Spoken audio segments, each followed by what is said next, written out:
Assalamualaikum warahmatullahi wabarakatuh. Waalaikumsalam. Waalaikumsalam warahmatullahi wabarakatuh. Baik, di sini kami akan presentasi pada mata kuliah irigasi dan bangunan air, yang mana ini adalah tugas dari ujian tengah semester. Kami perwakilan dari kelompok 2. Terdapat 6 orang yang mana terdiri dari Nama saya Muhammad Alvin Erwinsyah, NIM M1C116025. Nama saya Danang Saputra Tambunan, NIM M1C1010.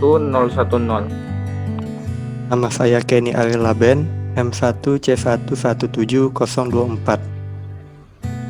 Saya Erlangga, NIM M1C118002. Saya Anita yang ada di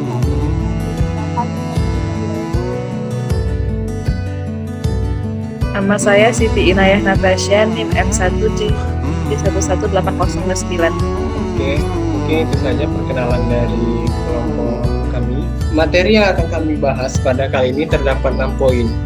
Yang mana yang pertama irigasi, kedua dasar perencanaan saluran irigasi, ketiga hidrolika saluran irigasi, keempat tata letak dan situasi saluran irigasi, kelima potongan memanjang dan melintang saluran irigasi, dan yang terakhir standar penggambaran saluran irigasi. Langsung saja kita masuki materi yang pertama, yaitu irigasi, yang mana di sini akan dipaparkan oleh saudari kita Siti Inayah Natasha. Kepadanya kami persilakan. Saya akan membahas tentang irigasi. Yang pertama itu pengertian irigasi. Berdasarkan Undang-Undang Nomor 7 Tahun 2004 Pasal 41 Ayat 1 tentang sumber daya air, irigasi adalah usaha penyediaan, pengaturan, dan pembuangan air untuk menunjang pertanian yang jenisnya meliputi irigasi permukaan, irigasi rawa, irigasi air tanah, irigasi pompa, dan irigasi tambak.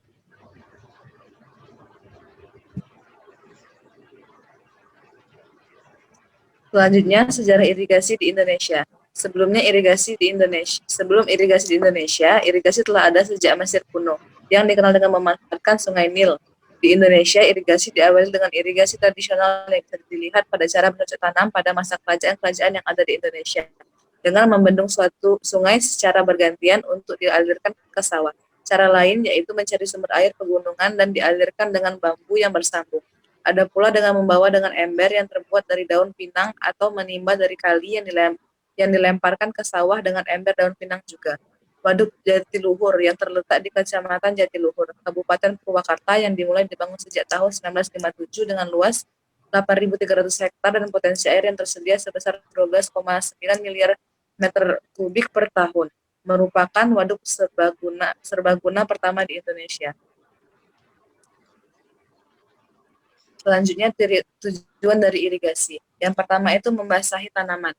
Maksud dari membasahi tanaman adalah dengan menggunakan air irigasi memenuhi kekurangan air di daerah pertanian pada saat air hujan kurang atau tidak ada. Yang kedua itu merabuk. Yang dimaksud dari merabuk adalah memberikan air yang tujuan selainnya membasahi juga memberikan zat-zat yang berguna bagi tanaman itu sendiri. Yang ketiga itu mengatur suhu, yaitu tanaman dapat tumbuh dengan baik pada suhu yang tidak terlalu tinggi dan tidak terlalu rendah, sesuai dengan jenis tanamannya. Yang keempat itu membersihkan tanah atau memberantas hama. Yang bermaksud irigasi juga bertujuan untuk membasmi hama-hama yang berada dan bersarang dalam tanah dan membahayakan bagi tanaman. Sehingga pada musim kemarau sebaiknya sawah diberikan air agar sifat garamnya hilang. Yang kelima itu kolmatase. Kolmatase adalah pengairan dengan maksud memperbaiki atau meninggikan permukaan tanah. Yang keenam itu menambah persediaan air tanah, yang bertujuan menambah persediaan air tanah untuk keperluan sehari-hari.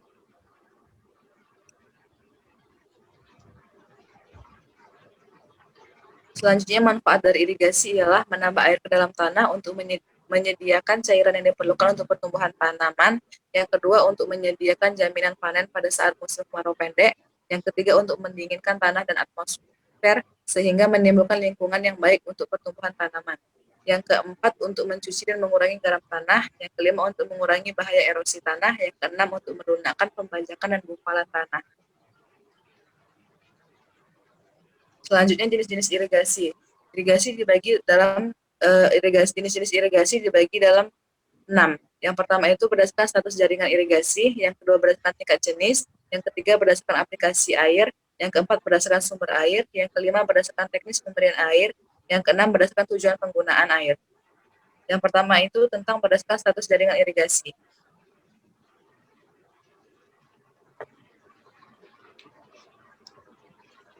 Berdasarkan status jaringan irigasi, itu dibagi menjadi 3, yaitu irigasi pemerintah, yang dimaksud irigasi yang dibangun dan dikelola oleh pemerintah. Yang kedua, irigasi desa, yang dimaksud irigasi yang dibangun dan dikelola oleh masyarakat desa. Yang ketiga, irigasi swasta, yaitu irigasi yang dibangun dan dikelola oleh swasta atau perseorangan untuk keperluan sendiri.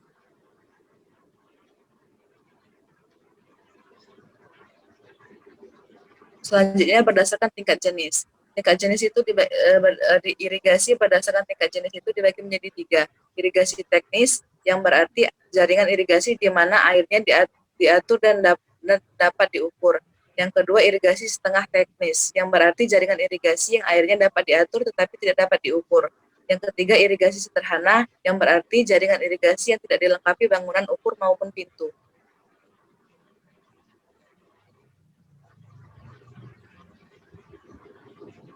Selanjutnya, berdasarkan aplikasi air, yang memiliki artian irigasi genangan, yang dibagi menjadi 3, yaitu irigasi genangan, yang bermaksud pemberian air dengan cara menggenangi lahan tempat tanaman tumbuh. Irigasi genangan ini diperuntukkan bagi tanaman padi. Yang kedua itu irigasi sprinkler, yang berarti pemberian air dengan cara menyiram tanaman. Cara ini digunakan bagi tanaman hortikultura atau tanaman lain yang tidak memerlukan banyak air. Yang ketiga, irigasi tetes atau drip, dengan cara pemberian air dengan cara meneteskan. Cara pemberian air seperti ini dilakukan bagi tanaman besar yang tidak memerlukan air banyak. Selanjutnya, berdasarkan sumber air. Berdasarkan sumber air itu dibagi menjadi irigasi air permukaan, yang memiliki arti irigasi yang sumber airnya dari air yang mengalir di atas permukaan tanah, misalnya dari sungai atau air dari danau atau waduk. Di irigasi air permukaan juga dibagi lagi. Yang pertama itu dengan irigasi alur atau furrow irrigation. Irigasi alur ini cara kerjanya dialirkan melalui alur-alur di sela-sela petakan. Bisa dilihat dari gambar tersebut untuk dapat mengairi tanaman di sebelah kanan dan kirinya. Pergerakan air dari alur dapat dilihat pada gambar yang ada di slide. Sistem irigasi ini sangat cocok untuk tanaman ditanami secara lajur. Alurnya biasanya dibuat dengan mengikuti kemiringan lahan, dan kemiringan alur minimum berkisar 0,05%. Selanjutnya yang kedua, irigasi gelombang. Irigasi gelombang, sistem irigasi ini hampir sama dengan sistem alur, hanya lebih rendah dan lebih lebar. Irigasi gelombang biasanya digunakan terutama untuk tanaman padi maupun rumput. Sistem irigasi model ini di Indonesia belum banyak dikenal. Yang ketiga itu irigasi penggenang petak jalur. Caranya adalah lahan-lahan dibuat petakan, yang masing-masing petakan dibatasi oleh galengan atau pematang, seperti yang bisa dilihat pada gambar.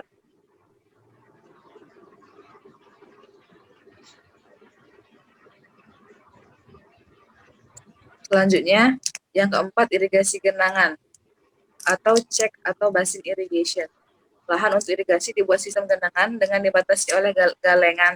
Irigasi ini lebih banyak digunakan untuk padi sawah atau untuk tanaman buah-buahan. Sebagian besar penanaman padi di Indonesia menggunakan sistem irigasi genangan ini. Yang kelima, sistem irigasi di bawah permukaan tanah. Sistem ini, air irigasi dimaksud untuk meninggikan muka air tanah agar lapisan akar mendapatkan air melalui kapiler. Sistem irigasi ini banyak digunakan pada lahan yang banyak mengandung gambut.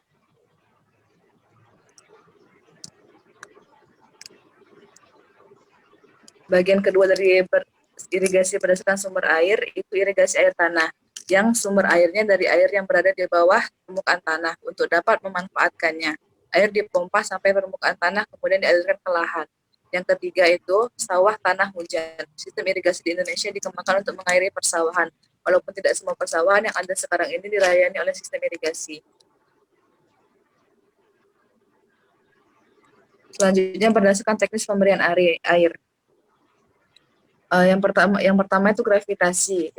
Irigasi gravitasi air permukaan adalah sistem irigasi yang pengaliran air dan sumbernya ke lapangan menggunakan metode gravitasi, dan sumber airnya berasal dari air permukaan, yang pengambilan airnya menggunakan bending, waduk, bangunan penangkap, pengambilan bebas atau free intake atau pompa air. Yang kedua itu dengan cara bertekanan. Dengan cara bertekanan ini, pemberian air biasanya dilakukan dengan cara disiram atau cara tetes. Yang pertama itu dilakukan dengan cara gembor. Dengan cara gembor itu sistem ini banyak digunakan dalam penanaman palawija seperti bawang atau sayuran. Sistem ini di Indonesia banyak ditemukan pada daerah yang airnya sangat terbatas, terutama pada musim kemarau. Yang kedua itu dengan cara sprinkler. Cara ini di mana air yang bertekanan tinggi dialiri ke dalam pipa yang ujungnya dipasangi nozzle, seperti yang dapat dilihat pada gambar tersebut. Yang ketiga itu dilakukan dengan tetesan air atau drip irrigation, yang berarti dengan cara ini hampir sama dengan sprinkler. Akan tetapi irigasi tetes tersebut dengan mengalirkan air ke dalam pipa di mana airnya tidak memancar akan tetapi meneteskan. Irigasi ini biasanya untuk buah-buahan atau sayur-sayuran yang mempunyai nilai ekonomi tinggi.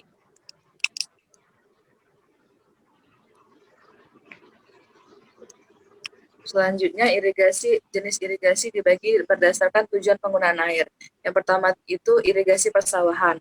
Yang dimaksud irigasi untuk memberi air ke sawah atau lahan tanaman lainnya. Yang kedua, irigasi tambak, yang berarti jaringan irigasi untuk mengalirkan air bagi pertambakan. Perikanan tambak memerlukan air payau, yakni campuran antara air tawar, umumnya sisa air persawahan. Jadi makin intensifnya penggunaan pupuk kimia dan pestisida yang berlebihan, maka mutu air tawarnya sangat rendah dan justru menjadi racun bagi ikan di tambak. Baik, terima kasih pada saudari Tasya. Selanjut poin kedua yaitu membahas tentang dasar perencanaan saluran irigasi, yang mana ini akan dijelaskan oleh saya sendiri, yaitu Erlangga, NIM M1C118002. Yang pertama yaitu perencanaan saluran terbuka. Untuk merencanakan saluran terbuka, harus mempertimbangkan faktor sebagai berikut. Yang pertama, koefisien kekasaran saluran zat cair yang melalui saluran terbuka akan menimbulkan tegangan geser pada dinding saluran akibat kekasaran dinding saluran. Tekanan ini akan diimbangi oleh komponen gaya berat yang bekerja pada zat cair dan aliran. Pada aliran seragam, komponen gaya berat dalam arah aliran adalah seimbang dengan tahanan geser yang bergantung pada kecepatan aliran. Formula yang menggambarkan hubungan antara kecepatan, tambang basa aliran, kemiringan energi, dan faktor tahanan aliran yang dapat dirumuskan sebagai berikut.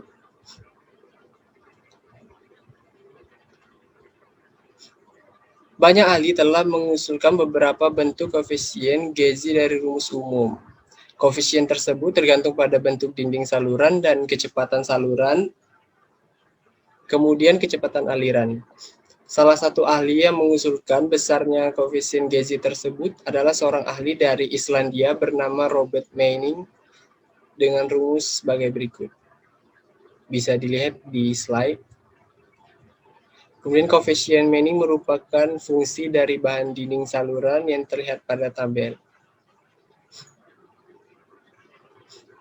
Kemudian kemirian dinding saluran bahan tanah, kedalaman saluran, dan terjadinya rembesan akan menentukan kemiringan maksimum untuk dinding saluran yang stabil. Bisa dilihat pada tabel. Yang kedua yaitu tinggi jagaan. Tinggi jagaan suatu saluran adalah jarak dari puncak saluran ke permukaan air pada kondisi rencana.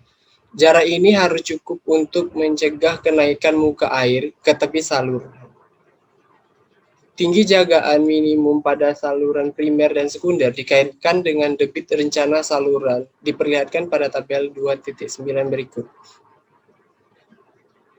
Selanjutnya, kecepatan maksimum. Kecepatan maksimum yang diizinkan atau kecepatan tahan emosi, yaitu kecepatan rata-rata terbesar yang tidak menimbulkan erosi. Kecepatan maksimum tadi terbagi bagi dua, yaitu menentukan kecepatan dasar dan menentukan faktor pada FB untuk lengkung saluran. Bisa dilihat pada tabel. untuk grafiknya dan faktor-faktor koreksi. Kecepatan dasar dipengaruhi oleh konsentrasi bahan laying di dalam air. Pada grafik tersebut dibedakan menjadi dua keadaan, yaitu satu, air bebas sedimen dengan konsentrasi kurang dari 1000 ppm sedimen laying. Yang kedua, air bersedimen dengan konsentrasi lebih dari 20.000 ppm sedimen laying. Pada umumnya, air untuk irigasi maupun drainase dikelompokkan dalam kategori aliran bebas sedimen. Besarnya kecepatan maksimum dirumuskan sebagai berikut. Bisa dilihat pada tabel. Selanjutnya, menghitung debit pada saluran terbuka. Untuk menghitung debit yang mengalir pada saluran terbuka, digunakan metode passing capacity yang didapatkan dari perhitungan debit suatu penampang pada saat kondisi bank full, kondisi muka air penuh, dan dihitung dari penampang sungai yang lurus. Pada kondisi tanah asli, tiap penampang dibagi menjadi beberapa bagian sehingga didapat luas penampang basah rata-rata dan keliling basah rata-rata. Selanjutnya, alir tak langgeng di saluran, yang mana aliran ini dengan kondisi berubah-ubah terhadap waktu dan ruang. Aliran ini dapat diklasifikasikan menjadi aliran 3 dimensi, 2 dimensi, dan 1 dimensi. Aliran tak langgeng 3 dimensi dapat dilihat keberadaannya pada kondisi aliran di lautan. Aliran 3 dimensi diekspresikan dalam bentuk persamaan kontinuitas yang merupakan persamaan keseimbangan momentum dari Euler untuk fluida tidak bervikositas. Aliran tak langgeng 2 dimensi dapat ditemukan pada aliran di muara sungai. Aliran ini diekspresikan dalam bentuk persamaan kontinuitas dan persamaan momentum. Persamaan ini dapat diselesaikan secara numerik dengan memberikan kondisi batas yang tepat. Aliran di sungai dan saluran dianggap searah dengan alur sungai ataupun saluran. Sebagai aliran tak langgeng 1 dimensi diekspresikan dengan persamaan kontinuitas dan persamaan keseimbangan momentum. Baik, selanjutnya poin ketiga yaitu membahas tentang hidrolika saluran irigasi. Yang mana ini akan dibahas oleh saudara kita Muhammad Alvin Erwinsyah. Kepadanya kami persilakan. 3. Hidrolika saluran irigasi. Saluran trapesium berfungsi untuk menampung dan menyalurkan air dengan debit yang besar. Sifat alirannya terus-menerus dengan fluktuasi yang kecil. Bentuk saluran ini dapat digunakan pada daerah yang masih cukup tersedia lahan. Ini berikut ada mencari persamaan untuk menghitung luas penampang basah, keliling basah, jari-jari hidrolis, dan lebar puncak. Serta persamaan untuk menghitung kedalaman hidrolis dan juga faktor penampang. 2. Saluran persegi berfungsi untuk menampung dan menyalurkan air yang dengan debit yang besar. Sifat alirannya terus-menerus dengan fluktuasi yang kecil. Berikut adalah gambar saluran, contoh gambar saluran persegi. Ini berikut juga untuk mencari persamaan untuk menghitung luas penampang basah, keliling basah, jari-jari hidrolis, lebar puncak, menghitung kedalaman hidrolis dan juga faktor penampang. Ketiga, saluran segitiga berfungsi untuk menampung dan menyalurkan air untuk debit yang kecil. Untuk saluran ini digunakan pada lahan yang cukup terbatas.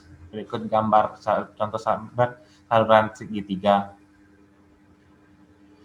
Berikut juga persamaan untuk menghitung luas penampang basah, keliling basah, jari-jari hidrolis, lebar puncak.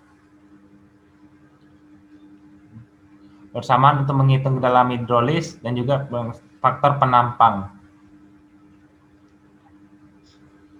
Baik, selanjutnya poin keempat, tata letak dan situasi saluran irigasi, yang mana akan dijelaskan oleh saudari Anissa. Kepadanya kami persilakan.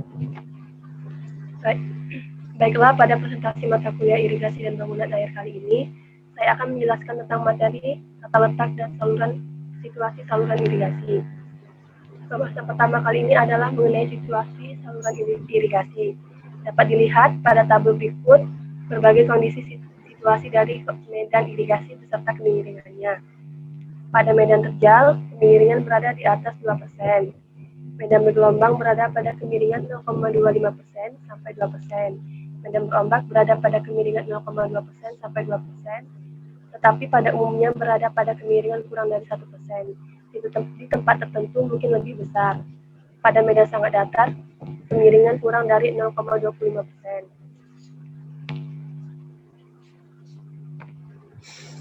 Baiklah, selanjutnya adalah beberapa situasi dari medan irigasi. Pertama adalah kondisi medan terjal. Medan terjal di mana tanah hanya sedikit mengandung lempung, sangat rawan terhadap bahaya erosi oleh aliran air yang tidak terkendali. Erosi terjadi jika kecepatan air pada saluran tanpa pasangan lebih besar daripada yang diizinkan. Ini mengakibatkan saluran pembawa tergerus sangat dalam dan penurunan elevasi muka air mengakibatkan luasan daerah yang diairi berkurang. Gambar ini menunjukkan situasi di mana sepasang saluran tersier mengambil air dari saluran primer di kedua sisi saluran sekunder. Sistem pembagian air yang cocok untuk petak tersier yang diberi air dari pengambilan seperti ini ditunjukkan pada gambar. Pada layout ini, saluran tersier paralel dengan saluran sekunder pada satu sisi dan memberikan airnya ke saluran quarter garis tinggi melalui box lagi di sisi lainnya. Pada gambar layout ini, saluran tersier dapat memberikan airnya ke saluran quarter di kedua sisi. Paling baik jika saluran tersier ini sama jauhnya dari batas-batas petak tersier, sehingga kemungkinan luas petak quarter dibuat kira-kira sama. Petak-petak semacam ini biasanya mempunyai ujung runcing, yang memerlukan saluran quarter yang mengikuti kemiringan medan. Karena saluran tersier semacam ini memerlukan pasangan dan biaya pembuatannya mahal, maka sebaiknya dibuat minimum. Sebaiknya satu saluran per petak tersier. Pada medan yang curam, sebaiknya dipakai foam atau beton berpulang. Selanjutnya adalah situasi irigasi medan agak terjal. Banyak petak tersier mengambil airnya sejajar dengan saluran sekunder, yang merupakan batas petak tersier di satu sisi. Batas untuk sisi yang lainnya adalah pembuangan primer. Jika batas-batas jalan atau desa tidak ada, maka batas atas dan bawah akan ditentukan oleh trase saluran garis tinggi dan saluran pembuang. Gambar layout pada slide ini adalah contoh untuk layout petak yang lebih kecil dari 500 meter.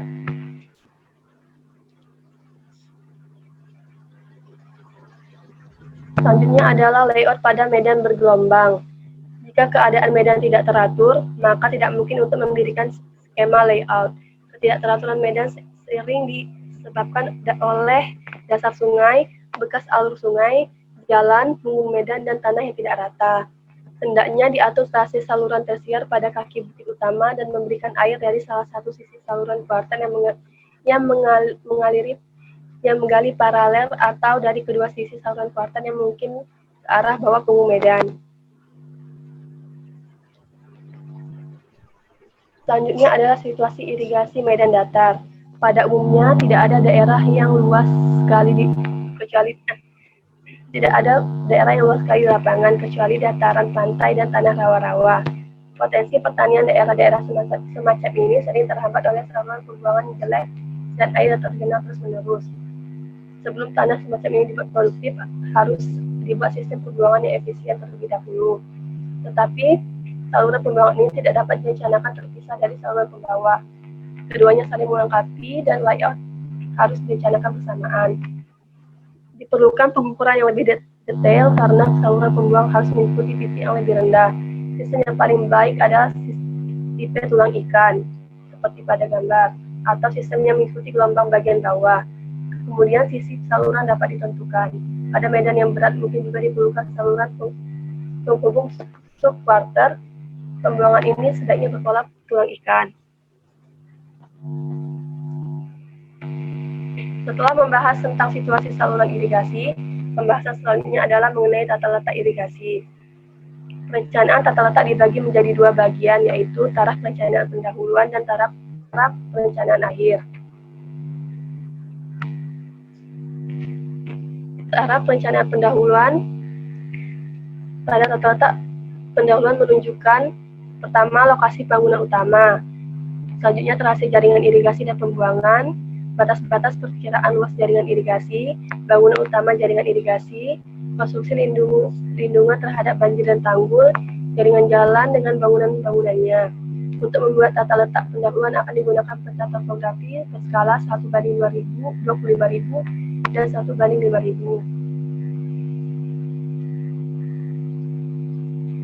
Peta topografi merupakan dasar untuk memeriksa, menambah, dan memperbesar detail-detail topografi yang relevan seperti sungai-sungai dan jaringan pembuangan alamiah dengan identifikasi batas-batas daerah aliran sungai, identifikasi punggung medan dan kemiringan, batas-batas administratif daerah,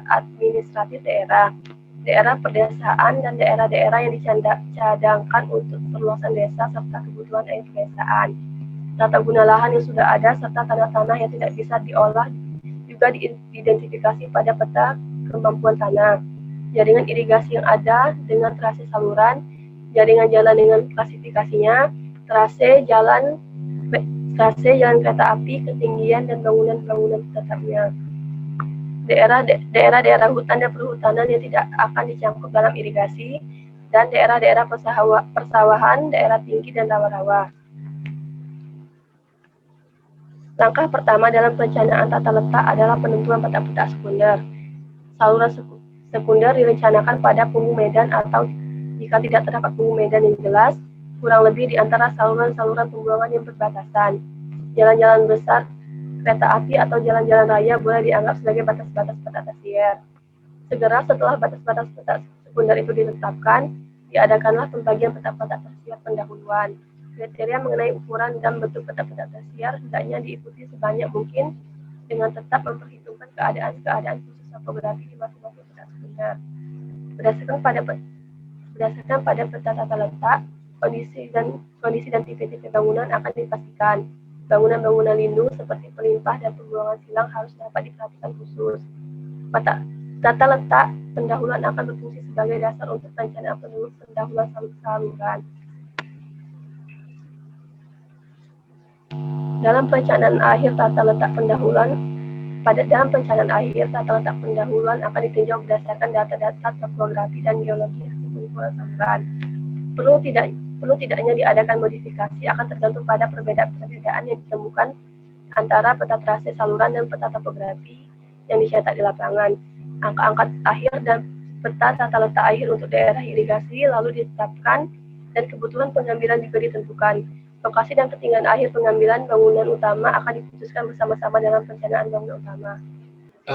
Baiklah, selanjutnya poin kelima yaitu potongan memanjang dan melintang saluran irigasi, yang mana ini akan dijelaskan oleh saudara Kenny. Kepadanya kami persilakan. Baik, potongan memanjang dan melintang saluran irigasi. Pertama, potongan melintang. Poin pertama adalah geometri saluran. Untuk mengalirkan air dengan penampang basah sekecil mungkin, potongan melintang yang berbentuk setengah lingkaran adalah yang terbaik. Hanya saluran dengan debit rencana sampai dengan 0,5 meter kubik per detik yang potongan melintangnya dapat mendekati bentuk setengah lingkaran. Saluran dengan debit rencana yang tinggi pada umumnya lebar dan dangkal dengan perbandingan B per H sampai 10 atau lebih. Harga N yang tinggi untuk debit-debit yang lebih besar adalah perlu, sebab jika tidak, kecepatan rencana akan melebihi batas kecepatan maksimum yang diizinkan.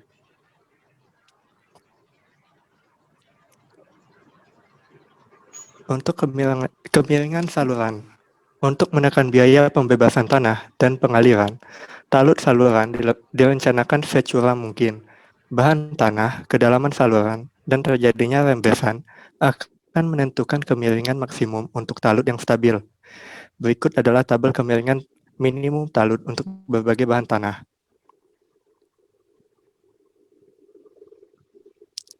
Dan berikut adalah tabel kemiringan talut minimum untuk saluran timbunan yang dipadatkan dengan baik. Talut dilandai, daripada yang telah disebutkan dalam tabel di atas, harus dipakai apabila diperkirakan akan terjadi rembesan ke dalam saluran.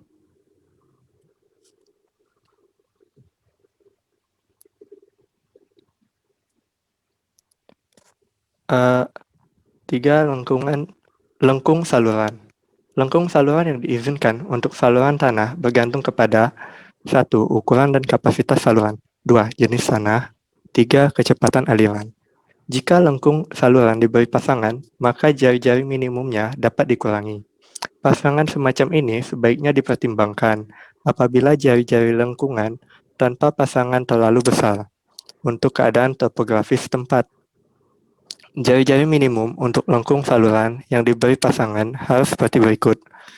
1. 3 kali lebar permukaan air untuk saluran-saluran kecil, 0,6 meter kubik per detik, sampai dengan 7 kali lebar permukaan air untuk saluran-saluran besar, di mana di atas 10 meter kubik per detik. Tinggi jagaan. Fungsi dari tinggi jagaan adalah menaikkan muka air di atas tinggi muka air maksimum. 2. Mencegah kerusakan tanggul saluran. Berikut adalah tabel tinggi jagaan minimum untuk saluran tanah.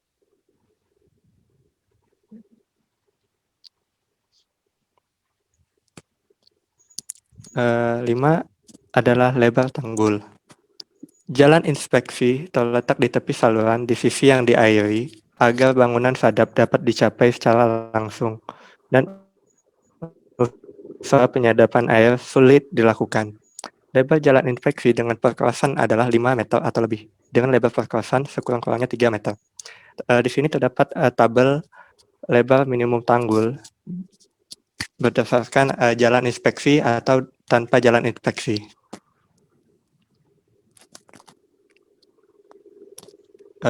Poin berikutnya adalah batas pembebasan tanah. Selain tanah yang disebarkan untuk pembuatan saluran dan tanah yang terletak di dalam batas-batas pembebasan atau BPT, seperti yang akan ditunjukkan pada gambar berikutnya, adalah penting untuk melarang didirikannya bangunan atau dilakukan pengaliran dalam jarak 3 meter dari BPT. Hal ini dimaksudkan untuk menjaga keamanan dan stabilitas saluran. Berikut ilustrasi potongan melintang dari saluran irigasi.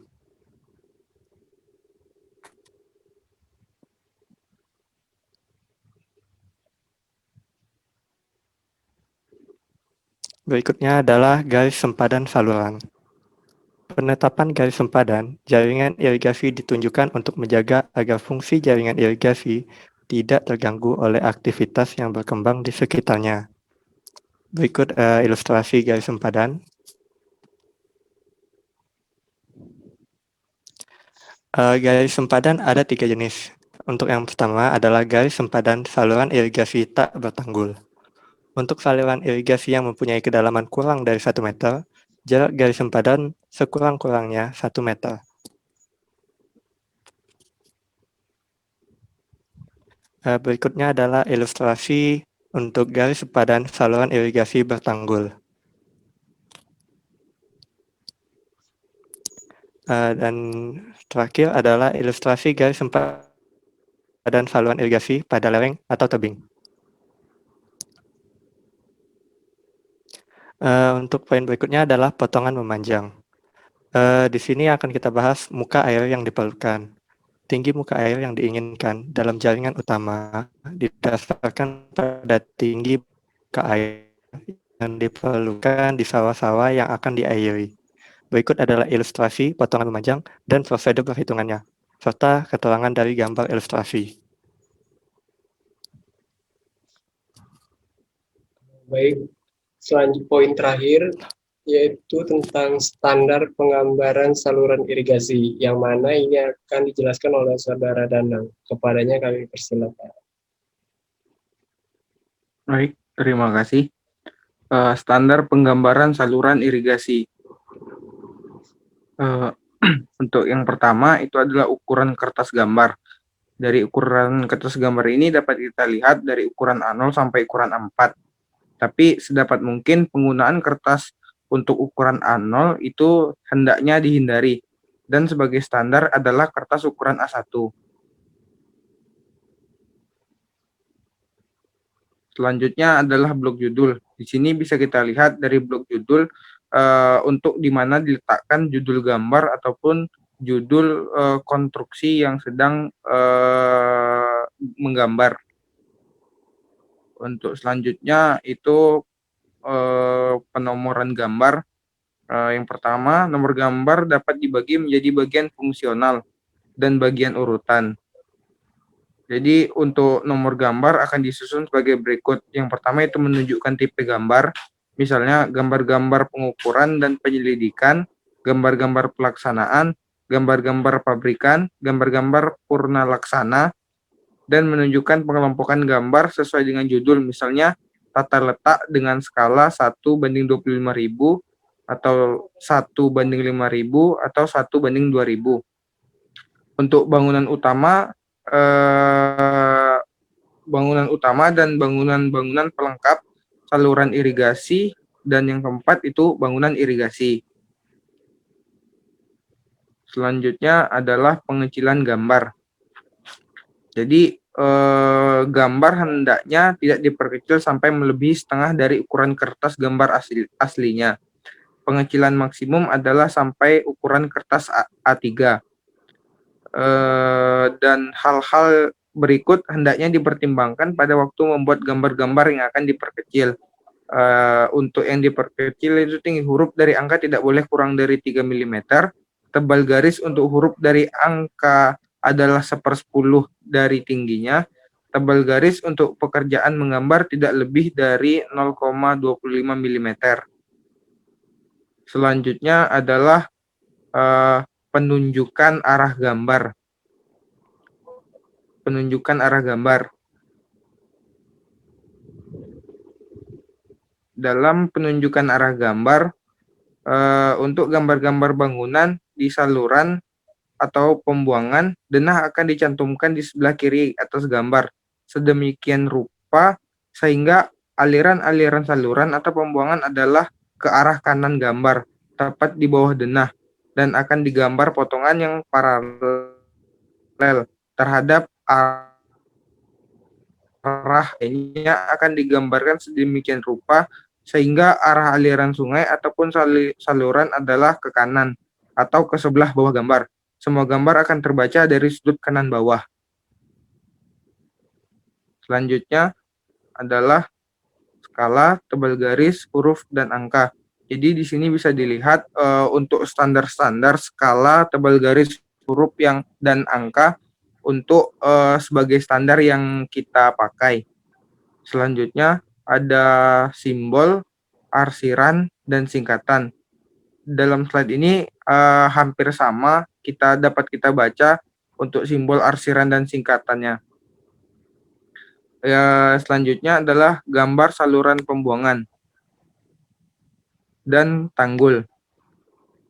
Untuk gambar pelaksanaan disediakan cukup ruang untuk data-data tambahan dalam kurung legenda, catatan, dan sebagainya.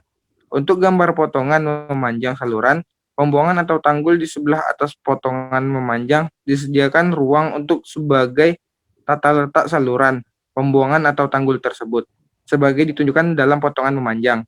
Untuk gambar potongan melintang, menyajikan penjelasan serupa untuk gambar-gambar potongan melintang. Selanjutnya ada tata warna peta. Yang pertama itulah biru untuk jaringan irigasi, garis penuh untuk jaringan pembawa yang ada, dan garis-garis putus untuk jaringan yang sedang direncana. Merah untuk sungai dan jaringan pembuang garis penuh untuk jaringan yang sudah ada, dan garis putus-putus untuk jaringan yang sedang direncana. Coklat untuk jaringan jalan, kuning untuk daerah yang tidak diairi, hijau untuk perbatasan kabupaten, kecamatan, desa, dan kampung, merah untuk tata nama bangunan, hitam untuk jalan kereta api, warna bayangan yang akan dipakai untuk batas-batas peta sekunder. Batas-batas peta tersier akan diarsir dengan warna yang lebih mudah dan warna yang sama. Selanjutnya adalah tata cara pelipatan gambar. Jadi di sini adalah tata cara yang pertama adalah cetakan gambar yang siap dilipat. Nah, dapat kita lihat pada penomoran nomor 1 dan 2A dan 2B itu lipatan vertikal dibuat secara silang-silang ataupun zigzag. Dan yang ketiga adalah gambar yang sudah dilipat setelah setelah dari nomor 2B tadi. Jadi judulnya tampak. Selanjutnya adalah penggambaran dengan komputer. Menggambar dengan cara manual harus bisa diperkecil agar mudah disimpan pada mikrofilm. Sehingga perlu persyaratan sebagai berikut. Yang pertama itu tinggi huruf dan angka tidak kurang dari 3 mm. Tebal garis untuk huruf dan angka adalah 1/10 dari tingginya. Tebal garis untuk pengerjaan gambar tidak lebih kecil dari 0,25 mm. Antara garis tidak kurang dari 3 mm untuk gambar-gambar bangunan dan 2 mm untuk gambar-gambar baja. Untuk gambar dengan komputer cukup disimpan soft copy dengan skala 1:1. Selanjutnya adalah mencetak gambar. Jadi gambar-gambar dari hasil perencanaan dengan komputer ataupun manual dicetak minimal 8 eksemplar dengan cap basah dan ditandatangani untuk disampaikan kepada yang pertama itu Arsip Nasional atau Perencanaan Teknis Irigasi, instansi yang bertanggung jawab, satuan kerja, pejabat pembuat komitmen, unit perencana, unit pengelola operasi dan pemeliharaan, dan yang terakhir itu keperluan tender.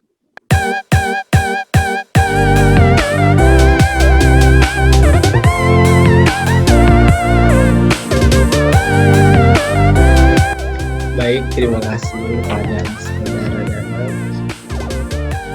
Mungkin inilah hasil dari presentasi kami yang mana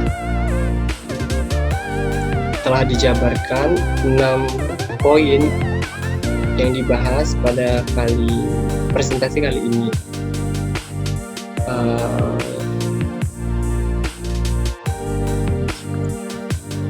Jika ada kekurangan ataupun kesalahan dari pemaparan kelompok kami minta maaf.